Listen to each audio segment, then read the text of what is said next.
Imaginez marcher dans une ville où chaque recoin semble conçu non seulement pour organiser le chaos, mais aussi pour influencer vos décisions les plus simples, depuis la façon dont vous traversez la rue jusqu'à l'endroit où vous décidez de vous asseoir. À première vue, tout semble décontracté. Un banc incliné ici, une lumière bleue là-bas, un bouton de passage piéton que vous pressez avec impatience en espérant un changement immédiat. Mais, et si je vous disais que derrière ces petits détails, se cache une ingénierie soigneusement calculée, capable de modifier vos habitudes et pensées sans que vous vous en rendiez compte? Dans ce parcours révélateur, nous explorerons comment ces conceptions ingénieuses, bien que apparemment inoffensives, façonnent non seulement nos villes, mais aussi notre comportement.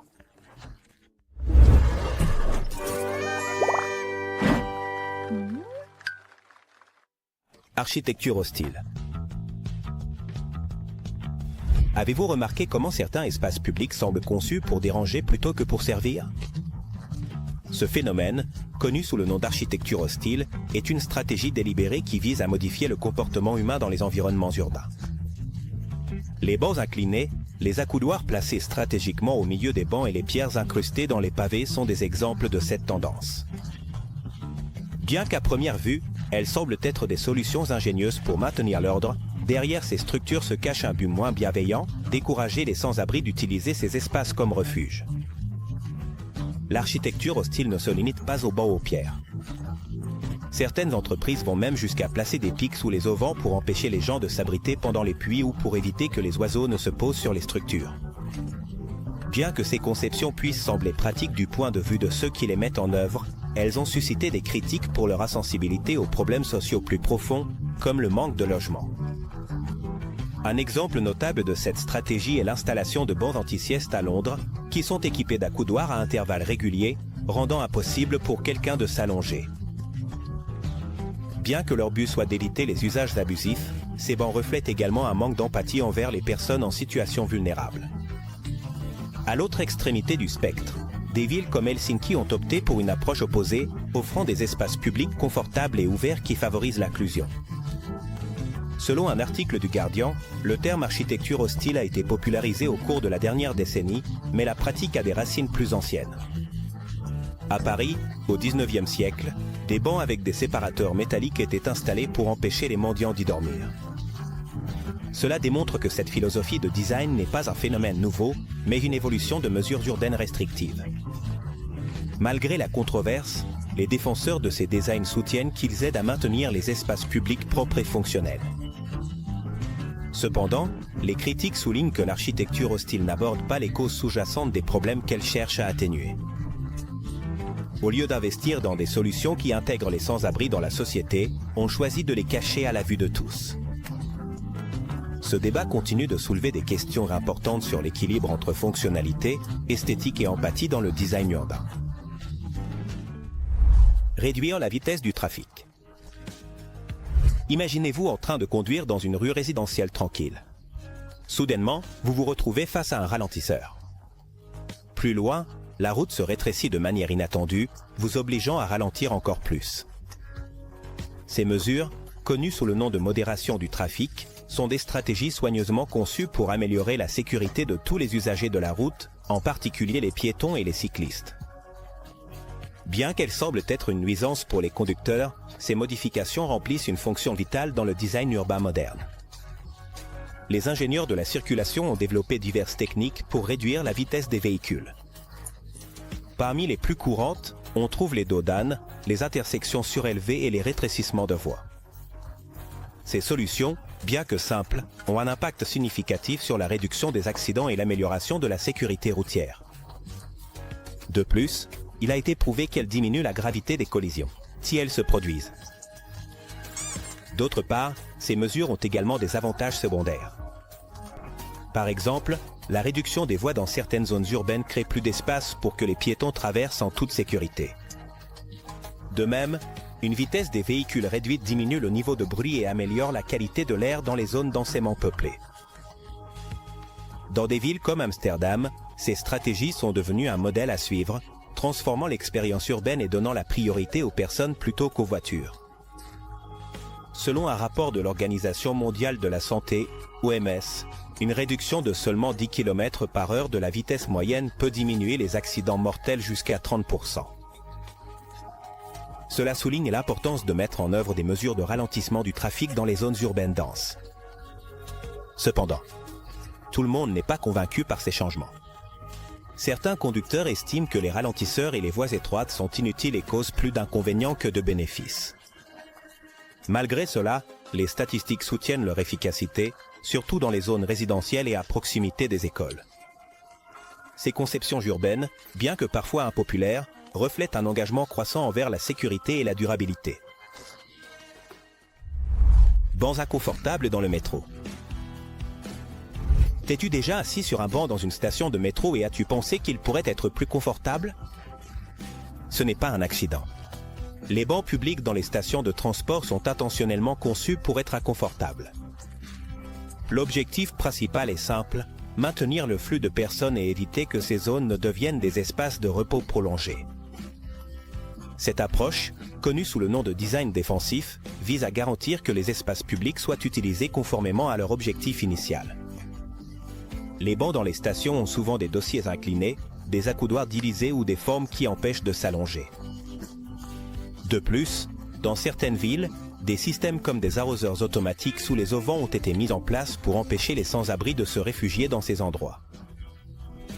Bien que ces stratégies soient efficaces pour maintenir l'ordre, elles ont également suscité des critiques pour leur manque d'humanité. Oui, vous êtes diabolique. Par exemple, à New York, les bancs du métro sont conçus avec des dimensions spécifiques qui rendent le repos prolongé difficile. Cependant, ces mesures ont été remises en question par des groupes de défense des droits de l'homme qui soutiennent que le design défensif stigmatise les populations vulnérables au lieu d'offrir des solutions inclusives. À Londres, la station de métro King's Cross dispose d'un design innovant de sièges chauffants pour rendre l'attente plus confortable pendant l'hiver, mais continue de maintenir des séparations sur les sièges. Pour décourager le repos prolongé. Ce type de design pose un dilemme éthique. Les espaces publics devraient-ils privilégier la fonctionnalité au détriment du confort? Bien que le but soit de maintenir un flux constant de personnes, il y a aussi le risque d'aliéner ceux qui ont le plus besoin de ces espaces. La solution idéale pourrait résider dans l'équilibre entre un design fonctionnel et l'empathie, quelque chose que peu de villes ont réussi jusqu'à présent. Éclairage public pour améliorer la sécurité. Quand la nuit tourne, les villes illuminées deviennent des environnements plus sûrs. Ce n'est pas seulement une perception.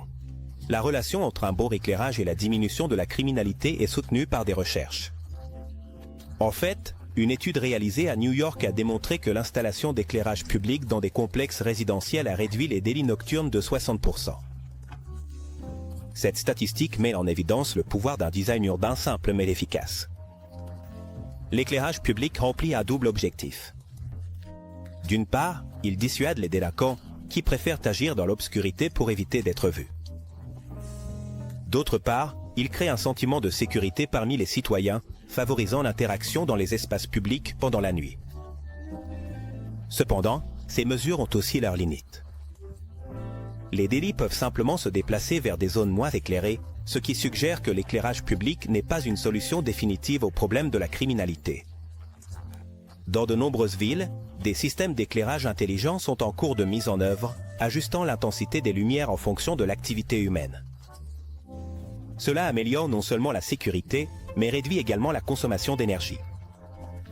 Un exemple notable est Los Angeles, qui a remplacé des milliers de lampadaires traditionnels par des lumières LED, réalisant ainsi des économies significatives en coût et en énergie. Selon une étude de l'Université de Cambridge, les quartiers avec un meilleur éclairage nocturne ont 21% de crimes signalés en moins par rapport aux zones mal éclairées.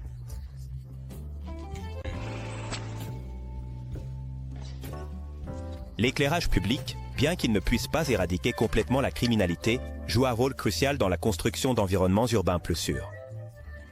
De plus, lorsqu'il est combiné avec d'autres stratégies de conception urbaine, il peut transformer l'expérience nocturne dans les villes en favorisant une plus grande interaction sociale et en réduisant la peur dans les rues. Revêtements muraux innovants. Dans les rues animées de nombreuses villes, un problème commun et désagréable est la présence de personnes urinant sur les murs publics. Cela ne génère pas seulement une forte odeur et une mauvaise impression visuelle, mais complique également l'entretien urbain. Face à ce défi, certaines villes ont eu recours à une solution inattendue et assez ingénieuse. Revêtements muraux hydrophobes. Ces revêtements, comme l'Ultra Everdery, non seulement repoussent les liquides, mais les redirigent directement vers l'origine du problème. Les jambes de ceux qui tentent de les utiliser comme toilettes improvisées. Cette solution, bien qu'elle puisse sembler une sorte de vengeance urbaine, est un parfait exemple de la manière dont la technologie peut être appliquée pour résoudre des problèmes sociaux. La peinture hydrophobe fonctionne à un niveau nanoscopique, créant une couche imperméable qui empêche les liquides de pénétrer la surface. Le résultat est un mur qui se nettoie tout seul, ou, pour être plus précis, qui rend l'appareil à l'infracteur. San Francisco a été l'une des premières villes à mettre en œuvre ce type de revêtement. Les murs de certains bars et zones à forte activité nocturne ont été recouverts de cette peinture, réussissant à réduire drastiquement les incidents d'urine publique. Cette approche a été imitée dans d'autres villes, comme Hambourg, en Allemagne, où ils faisaient face à des problèmes similaires. Une étude réalisée à Hambourg a révélé que l'utilisation de peinture hydrophobe a réduit de 70% les incidents d'urine dans les zones traitées, montrant que la stratégie est non seulement efficace, mais aussi économiquement viable à long terme. Cependant, la mise en œuvre de ces revêtements a également suscité des débats. Certains soutiennent que ces mesures sont un autre exemple d'architecture hostile, car elles ne traitent pas le problème sous-jacent du manque de toilettes publiques adéquates. Malgré les critiques, on ne peut nier que ces murs répulsifs ont transformé la manière dont les villes gèrent un problème apparemment insignifiant, mais profondément gênant. Bouton de passage piéton comme placebo. Combien de fois as-tu appuyé sur un bouton de passage piéton en espérant que le feu change plus vite? Ce que tu ne sais peut-être pas, c'est que, dans de nombreuses villes, ces boutons ne sont connectés à rien. Ils fonctionnent simplement comme des placebos. Conçus pour donner l'illusion de contrôle aux piétons. Ce phénomène est plus courant qu'il n'y paraît, surtout dans les grandes villes, comme New York, où les systèmes de trafic sont entièrement automatisés. La déconnexion de ces boutons a une explication logique. Dans les villes avec de forts volumes de trafic, les feux de signalisation sont programmés pour optimiser le flux de véhicules et de piétons en suivant des schémas prédéfinis. Maintenir les boutons connectés nécessiterait des ajustements manuels constants, ce qui est peu pratique. Cependant, les boutons placebo continuent de remplir une fonction psychologique. Calmer l'impatience des piétons. Et éviter des comportements dangereux, comme traverser trop tôt. Un exemple intéressant s'est produit en 2004, lorsque New York a désactivé la plupart de ses boutons de passage. Bien qu'ils aient cessé de fonctionner, les boutons sont restés installés car les retirer aurait coûté des millions de dollars. Aujourd'hui, ces boutons placebo font tellement partie du paysage urbain que peu de gens remettent en question leur efficacité.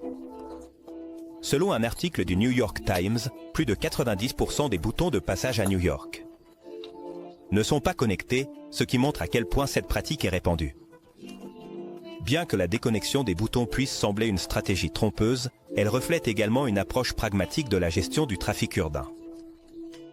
À la fin de la journée, les boutons placebo remplissent leur rôle en maintenant le calme dans les rues, même si leur impact réel est inexistant. Effet de lumière bleue et rose. La couleur de la lumière peut sembler être une question purement esthétique, mais elle a en réalité un impact direct sur le comportement humain.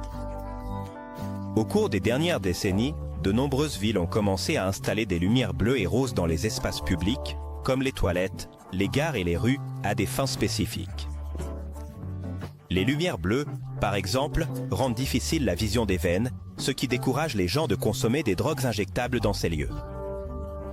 D'un autre côté, les lumières roses ont un effet apaisant, réduisant les comportements antisociaux, surtout parmi les adolescents. Cette stratégie a été adoptée par des villes du monde entier. En Écosse, la police a installé des lumières bleues dans les zones à forte consommation de drogue et a signalé une diminution significative des incidents liés. Pendant ce temps, au Japon, les responsables ont installé des lumières bleues dans les gares pour prévenir les suicides. Les résultats ont été surprenants. Les incidents ont diminué de 74% dans les zones traitées. Une étude publiée par le Journal of Environmental Psychology a trouvé que les lumières roses ont également un effet positif sur la perception de la propreté d'un espace, rendant les gens moins enclins à salir. Cependant, l'efficacité de ces lumières n'est pas exempte de critiques. Certains soutiennent qu'elles sont des solutions temporaires qui n'abordent pas les causes sous-jacentes des problèmes qu'elles cherchent à atténuer. Malgré cela, les preuves suggèrent que ce simple changement d'éclairage peut avoir un impact significatif sur la sécurité et le bien-être des communautés. Caméra de sécurité. Imaginez marcher dans une rue en sachant que chacun de vos mouvements est surveillé par des caméras. C'est ainsi que vous mordez. Ce simple fait peut influencer votre comportement, même si vous n'avez rien à cacher. La présence de caméras de sécurité est un outil puissant dans la conception urbaine pour dissuader les comportements antisociaux et réduire les taux de criminalité. Des études ont montré que les gens agissent de manière plus prosociale lorsqu'ils savent qu'ils sont observés. Ou, du moins, ils croient qu'ils pourraient l'être. Dans des villes comme Chicago et Baltimore, la mise en place de caméras a eu un impact notable. À Chicago, pour chaque dollar dépensé en technologie de surveillance, les autorités locales ont rapporté une économie de 4 $ sur les coûts liés à la criminalité. Pendant ce temps, à Baltimore, bien que le retour sur investissement ait été moindre, les caméras ont aidé à réduire les délits dans des zones clés, montrant que leur effet va au-delà des statistiques. Elles génèrent un sentiment de sécurité dans la communauté. Cependant, l'utilisation de caméras n'est pas exempte de controverses. Les critiques soutiennent que ces technologies peuvent envahir la vie privée et, dans certains cas, être utilisées pour une surveillance excessive. Néanmoins, le consensus général est que leur mise en œuvre, lorsqu'elle est réalisée de manière éthique, peut transformer les espaces publics en environnements plus sûrs et accueillants. Une étude publiée par l'American Economic Association a découvert que l'installation de caméras dans les espaces publics ne dissuade pas seulement le crime dans les zones surveillées, mais aussi dans les environs, grâce à un phénomène connu sous le nom d'effet de halo. Bien que les caméras ne puissent pas prévenir tous les délits, leur présence fonctionne comme un rappel constant que nos actions ont des conséquences. En fin de compte, ces outils ne protègent pas seulement les communautés, mais promeuvent également un sens collectif de responsabilité sociale. Butée de patins. Pour les skateurs, les rues de la ville peuvent être une toile pleine de possibilités. Cependant, tout le monde ne voit pas leur présence d'un bon œil. Beaucoup considèrent que les skateurs causent des dommages à la propriété et représentent un risque pour les piétons et les conducteurs. Un vieil homme crie à un nuage. En réponse, les concepteurs urbains ont introduit ce qu'on appelle les skate stoppers. De petites structures métalliques placées stratégiquement sur les bordures, les bancs, et d'autres surfaces souvent utilisées pour réaliser des figures. Ces dispositifs, bien qu'efficaces pour décourager le patinage, n'ont pas été exempts de critiques. Les défenseurs du skate soutiennent que ces mesures sont une forme de discrimination contre une sous-culture qui cherche à s'exprimer dans les environnements urbains. Au lieu d'installer des barrières, ils suggèrent que les villes investissent dans des parcs de skate dédiés. Ce qui non seulement favoriserait une coexistence pacifique, mais créerait également des espaces sûrs pour les skateurs. Dans des villes comme Los Angeles, le débat sur les skate stoppers a conduit à des solutions plus équilibrées. Par exemple, certains quartiers ont mis en place des zones mixtes où les skateurs peuvent pratiquer librement, tandis que d'autres zones restent protégées par ces barrières métalliques. Selon un rapport de la Tony Hawk Foundation, les villes qui investissent dans des parcs de skate connaissent une diminution significative des incidents de vandalisme et des conflits entre skateurs et résidents. Les skate stoppers reflètent un conflit plus large entre le design urbain et les besoins de ses habitants. Trouver un équilibre qui respecte à la fois l'infrastructure et la culture du skate reste un défi pour de nombreuses communautés. Le panneau qui tousse. À Stockholm, une approche innovante pour décourager l'habitude de fumer a fait sensation. Un panneau publicitaire qui toussait. Équipé de capteurs de fumée, ce panneau interactif détectait quand quelqu'un fumait à proximité et émettait un son de toux comme signe de désapprobation. Conçu par une chaîne de pharmacie, l'objectif était simple, sensibiliser au danger du tabac et promouvoir des produits pour arrêter de fumer. La réaction au panneau a été variée. Certains l'ont trouvé ingénieux, tandis que d'autres l'ont trouvé intrusif. Cependant, il a réussi à capter l'attention des passants et, plus important encore, à initier des conversations sur la santé publique. De plus, le panneau ne se limitait pas à tousser. Il montrait également des produits spécifiques pour aider les gens à arrêter le tabac, devenant ainsi un outil éducatif, en plus d'une stratégie marketing. Bien qu'il ne s'agisse pas d'une solution définitive au problème du tabagisme, cela démontre comment de petites innovations peuvent avoir un impact significatif sur la conscience collective.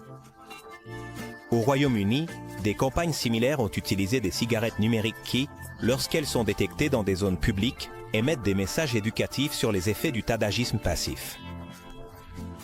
Le panneau qui tousse est un exemple parfait de la manière dont la créativité peut être intégrée dans les stratégies de santé publique. Bien que son impact à long terme puisse être difficile à mesurer, il a clairement montré que même les actions les plus simples peuvent inspirer de grands changements. Musique classique dans le métro. Dans de nombreuses stations de train et de métro à travers le monde, la musique classique s'est avérée être un outil efficace pour réduire les comportements antisociaux. Cette approche, qui a commencé au Canada dans les années 1990, a été adoptée dans des villes comme Londres et Sydney, où la diffusion de morceaux classiques par des haut-parleurs a eu des effets surprenants. Les vols ont diminué, le vandalisme a été réduit et les travailleurs des transports publics ont signalé moins d'incidents violents.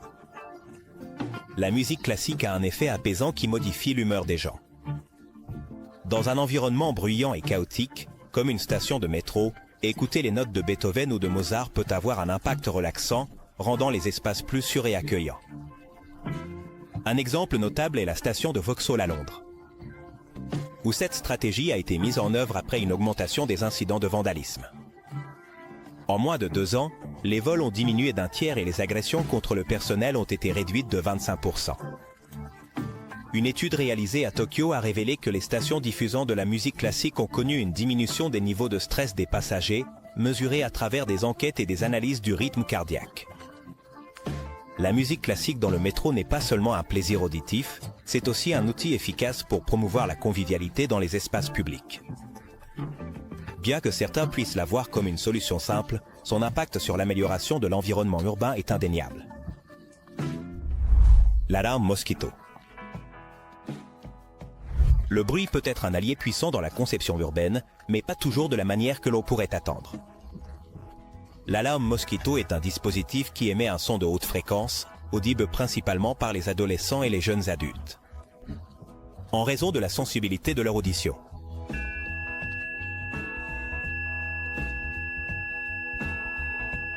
Ce dispositif, installé à l'entrée des magasins, des stations de transport et d'autres espaces publics, est utilisé pour dissuader la présence prolongée de groupes de jeunes dans des zones spécifiques.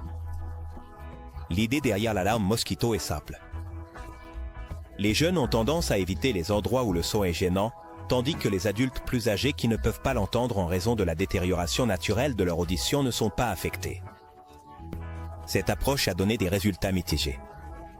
D'une part, elle a réduit de manière significative le comportement antisocial dans les zones où elle est mise en œuvre. D'autre part, elle a été critiquée pour être discriminatoire et une forme de ségrégation acoustique. Au Royaume-Uni, où ce dispositif s'est popularisé, plus de 3000 unités ont été vendues. Certains commerces ont signalé une diminution notable du vandalisme et de l'activité criminelle à proximité de leurs installations.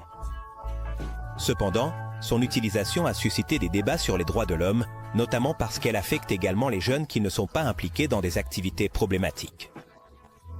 Dans une expérience réalisée au Pays de Galles, il a été découvert que l'utilisation de l'alarme mosquito réduisait de 40% le nombre de groupes de jeunes rassemblés à l'entrée des magasins, ce qui a également augmenté les visites de clients plus âgés. L'alarme mosquito pose un dilemme intéressant. Bien qu'elle soit efficace pour maintenir l'ordre dans certaines zones, elle souligne également comment le design urbain peut exclure de manière involontaire certains groupes de la société. Trouver un équilibre entre sécurité et équité reste un défi dans son application. Le pont circulaire. En Uruguay, il est devenu un exemple emblématique de la manière dont le design peut allier fonctionnalité et esthétique. Sa structure, qui oblige les conducteurs à ralentir tout en profitant du paysage, n'est pas seulement innovante, mais aussi pratique.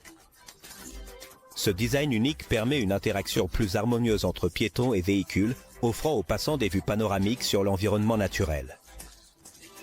Le pont, construit en 2015, a été conçu par l'architecte Raphaël Vinoli. Sa forme circulaire était une réponse aux préoccupations environnementales et urbanistiques.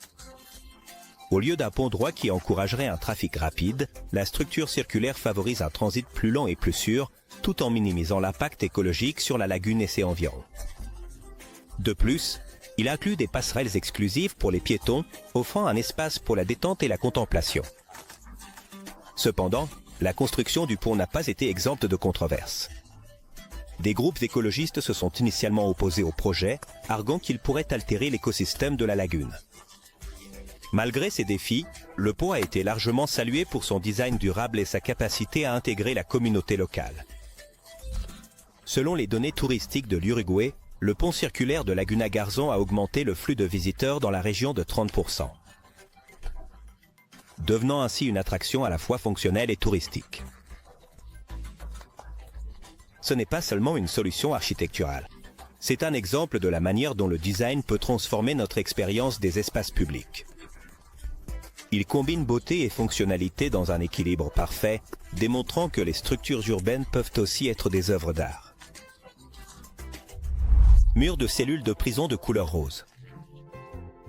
Durant les décennies 1970 et 80, plusieurs études ont suggéré que peindre les cellules de prison en rose pouvait réduire l'agressivité parmi les détenus. Cette idée a conduit de nombreuses institutions pénitentiaires à adopter le soi-disant rose Baker-Miller comme une stratégie pour améliorer le comportement des prisonniers. La théorie était simple. La couleur rose a un effet apaisant qui pourrait diminuer la tension dans un environnement déjà hostile. Cependant, des recherches plus récentes ont remis en question cette hypothèse. Une étude menée dans une prison suisse a trouvé qu'il n'y avait pas de différence significative dans les niveaux d'agressivité entre les détenus logés dans des cellules roses et ceux dans des cellules traditionnelles. En fait, certains experts soutiennent que l'utilisation de la couleur rose pourrait être contre-productive, car certains détenus la perçoivent comme humiliante ou comme une tentative de saper leur masculinité. Malgré la controverse, l'utilisation du rose reste une stratégie intéressante dans la conception d'environnements contrôlés. En plus des prisons, cette couleur a été expérimentée dans les hôpitaux et les centres de réhabilitation, où les résultats ont été tout aussi variés. Aux États-Unis, une équipe de football américain a peint les vestiaires de l'équipe visiteuse en rose comme une tactique psychologique pour démoraliser leurs adversaires. Le débat sur l'utilisation de la couleur rose dans les prisons souligne comment même les décisions de conception les plus simples peuvent avoir des implications profondes. Bien que les résultats soient mitigés, cette approche soulève des questions importantes sur la manière dont les environnements physiques peuvent influencer le comportement humain. Portland, l'eau. Les toilettes publiques sont souvent perçues comme des lieux inconfortables ou même dangereux, mais Portland, dans l'État de l'Oregon, a décidé de changer cette perception. En 2008, la ville a introduit le Portland, l'eau, une toilette publique innovante conçue pour être fonctionnelle, sûre et facile à entretenir. Ce petit espace métallique est doté de caractéristiques telles qu'un éclairage bleu, qui rend difficile l'utilisation de drogues injectables, et des parois ouvertes en bas aéro pour garantir la visibilité sans compromettre la vie privée. Le design du Portland l'eau aborde de nombreux problèmes associés aux toilettes publiques traditionnelles. Sa structure est résistante au vandalisme et sa taille compacte facilite son nettoyage et son entretien. De plus, certains de ces toilettes sont équipés de systèmes d'énergie solaire et de conteneurs pour jeter les objets tranchants, offrant un espace plus sûr pour les utilisateurs. Cependant, le Portland l'eau n'a pas été exempt de critiques. Certains citoyens soutiennent que ces installations attirent des activités illicites, comme la consommation de drogue ou le trafic, surtout pendant la nuit. Malgré ces préoccupations, son design a été adopté par d'autres villes, en le transformant en un modèle mondial de la manière de réinventer les toilettes publiques. Selon la ville de Portland, un Portland l'eau coûte environ 60 000 $ à construire, mais son design efficace et durable permet d'économiser de l'argent sur l'entretien à long terme. Le Portland l'eau n'est pas seulement une toilette publique, c'est un exemple de comment le design peut transformer notre manière d'interagir avec les espaces publics. Il représente une solution pratique à un problème urbain courant en équilibrant fonctionnalité, sécurité et accessibilité pour tous.